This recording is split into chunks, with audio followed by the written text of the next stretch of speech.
এবার নজর রাখবো খেলার খবরে। 24 ঘন্টাও কাটলো না, তার মধ্যেই আনন্দ পরিণত হলো বিষাদে। চিন্নাস্বামী স্টেডিয়ামে আরসিবির সেলিব্রেশনের আগেই বড় দুর্ঘটনা।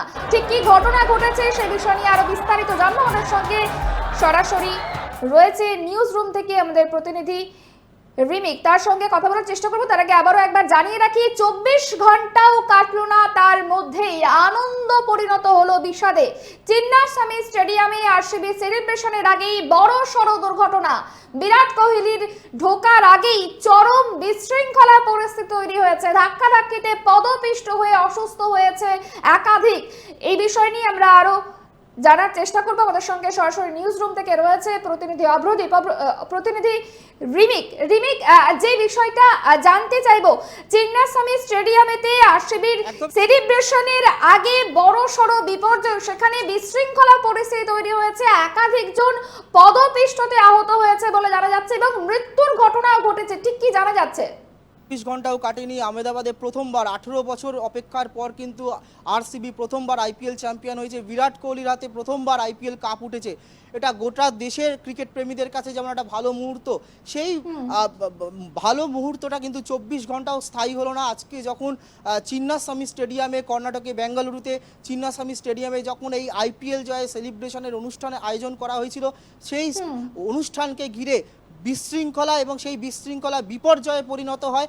লাখো লাখো মানুষ সেই সেলিব্রেশনে যোগ দিতে যখন চিন্নাস্বামী স্টেডিয়ামে পৌঁছয়, তখন পুলিশের হাত থেকে পুরো নিয়ন্ত্রণ হারিয়ে ফেলে সেই বাঁধভাঙা উচ্ছ্বাস, এবং পুলিশও নিয়ন্ত্রণ করতে ব্যর্থ হয়। এবং খবর, পদপৃষ্ট হয়ে এই হুড়োহুড়ির মধ্যে পদপৃষ্ট হয়ে 7 জনের এখনো পর্যন্ত মৃত্যুর খবর পাওয়া যাচ্ছে। তার মধ্যে একজন শিশু রয়েছে এবং 25-এরও বেশি আহত হয়েছেন, এবং তার মধ্যে একাধিক জনের অবস্থা কিন্তু অত্যন্ত সংকটজনক। প্রত্যেককে হাসপাতালে নিয়ে যাওয়া হয়েছে। এবং এই যে ঘটনা, এই ঘটনা কিন্তু অবশ্যই কর্ণাটক পুলিশ প্রশাসনের ব্যর্থতার নিয়ে প্রশ্ন উঠছে। কর্ণাটক সরকারের ব্যর্থতা নিয়ে প্রশ্ন উঠছে। কেননা আমরা সকালবেলা যখন দেখেছি আহমেদাবাদ থেকে বিরাট কোহলিরা যখন বেঙ্গালুরু এয়ারপোর্টে নামেন, তারা সেখান থেকে টিম হোটেলে যান এবং তারপরে কর্ণাটক বিধানসভায় তারা যান সংবর্ধনার জন্য। রাস্তার দুধারে, বিধানসভার বাইরে, টিম হোটেলের বাইরে, এয়ারপোর্টের বাইরে লাখো লাখো আরসিবি সমর্থক জড়ো হয়েছিলেন। ফলে এটা আন্দাজ করা উচিত ছিল কর্ণাটক পুলিশ প্রশাসনের যে ওপেন সেলিব্রেশনে আরও লাখ লাখ মানুষ, কিন্তু আরও বেশি মানুষ কিন্তু তারা আসবে প্রিয় দলের এই সাফল্যের সাক্ষী হয়ে থাকতে, বিরাট কোহলির হাতে প্রথমবার আইপিএল ট্রফিটা দেখার জন্য।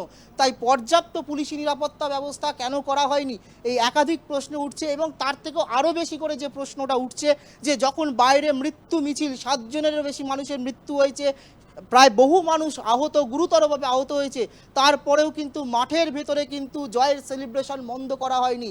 এই যে বৈপরীত্য মাঠের ভেতরে এবং মাঠের বাইরের একটা বিপরীত চিত্র, সেইটা নিয়ে কিন্তু বিভিন্ন মহল থেকে সমালোচনার ঝড় উঠতে শুরু করেছে। যে ক্রিকেটাররা, এই আরসিবি টিম, তারা কিন্তু সাধারণ মানুষের, সাধারণ ক্রিকেট প্রেমীদের কাছে তারা আইডল। ফলে তারা কেন মানবিক হতে পারলো না? যখন বাইরে মৃত্যু মিছিল লাগলো, তখন তারা কি করে ভেতরে নাচ গান করলেন, সেলিব্রেশন করলেন, সেই প্রশ্ন উঠছে। এবং যে কথা বলবো, আবারও বলবো, যে এটা সম্পূর্ণ কর্ণাটক পুলিশ প্রশাসনের ব্যর্থতা। কেন তারা পর্যাপ্ত পুলিশ মোতায়েন করেনি চিন্নাস্বামী স্টেডিয়ামের বাইরে, এবং কেন আরও রাজ্য সরকার আরও সতর্ক হলো না কর্ণাটক সরকার, সেই নিয়েও কিন্তু প্রশ্ন উঠছে। তবে অত্যন্ত দুঃখজনক ঘটনা, এই যখন এই এত পরিমাণে মানুষ চলে আসা হয়, যখন পুলিশ চিন্নাস্বামী স্টেডিয়ামের সমস্ত গেট যখন বন্ধ করতে যায়, তখনই কিন্তু হুড়োহুড়ি লাগে। ভেতরে প্রায় 40-50 হাজার লোক ছিলেন, তাদের মধ্যে অনেকে বাইরে বেরিয়ে আসতে চান। বাইরে তখনও লাখো মানুষের ভিড়, তারা ভেতরে ঢোকার চেষ্টা করেন, এবং সেই সময় কিন্তু হুড়োহুড়ি হয় এবং পুলিশ গোটা ঘটনা নিয়ন্ত্রণে আনতে লাঠিচার্জ করে, এবং সেখানেই কিন্তু পদপৃষ্ট হয়ে 7 জনের এখনো পর্যন্ত মৃত্যু হয়েছে এবং বহু মানুষ কিন্তু আহত, তাদেরকে হাসপাতালে নিয়ে যাওয়া হয়েছে। ফলে আনন্দের মাঝে যে বিষাদের সুর বেজে উঠলো, তাতে কিন্তু কোনো সন্দেহ নেই। সুপর্ণা। একেবারে রিমিক, অনেক ধন্যবাদ আমাদের সঙ্গে থাকার জন্য।